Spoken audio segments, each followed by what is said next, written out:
Well, President Donald Trump hosting top executives from some big companies today as he promotes investment in the United States. Some of those companies on hand are Nvidia, Johnson & Johnson, and Eli Lilly. Scripps News White House correspondent Haley Bull joins us live from the White House. And Haley, we saw some big economic numbers today, some significant indicators. How is this White House and specifically President Donald Trump spinning the numbers this afternoon?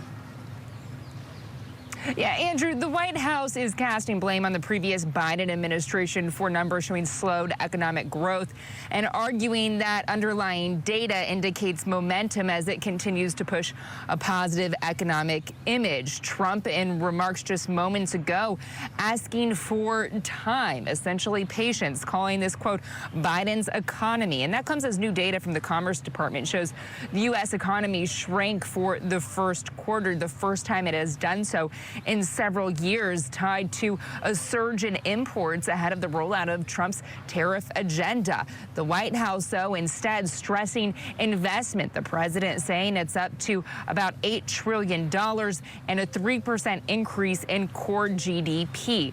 Trump earlier today calling it, quote, Biden's overhang and warning that getting rid of it, as he said, quote, could take a while, rejecting that it's tied to tariffs or taking credit for stocks that initially fell after that data's release. Listen. I'm not taking credit or discredit for the stock market. I'm just saying that we inherited a mess, all of us together. We came in on January 20th. So this is Biden. And you could even say the next quarter is sort of Biden because it doesn't just happen on a daily or an hourly basis. But we're turning it around. It's a big ship to turn around. And we're going to have the greatest country financially in the history of the world, I believe.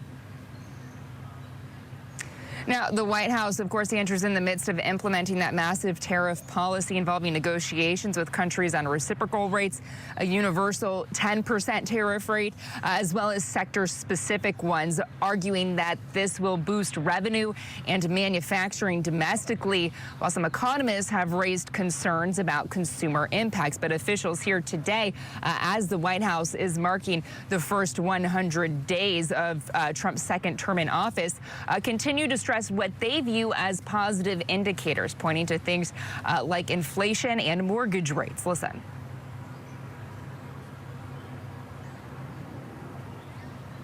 I'm not really concerned about the cost of housing as it relates to tariffs. I think the president has it completely under control. And the anecdotal data that I've seen so far suggests that housing hasn't been truly that impacted by tariffs in any way, shape, or form. So I think the focus right now is how can we get inflation under control? The president's all over that. And you've also seen mortgage rates come down. It's about time. Mortgage rates just got totally out of control in this country, and they need to go backward, not higher. How long until you can tell Americans that they should see some relief? I think Americans are already starting to see some relief. You've seen inflation come down. You've seen mortgage rates come down. But look, the last 4 years were such a mess in terms of inflation. This is going to take some time to get the mortgage and housing industry to reverse what's been happening the last 4 years under the previous administration.